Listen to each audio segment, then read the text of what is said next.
Hello, in this video class, we're going to retouch this image. We're going to create a retro look image you can use for your poster, book cover, or just for fun.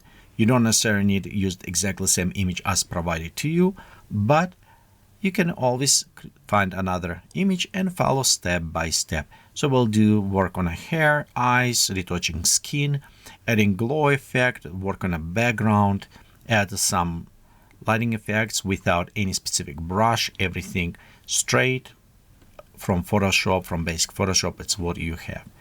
Again, we'll work a little bit on a canvas or work on our background to remove unwanted elements and properly set on composition. So let's go ahead and start working on this project.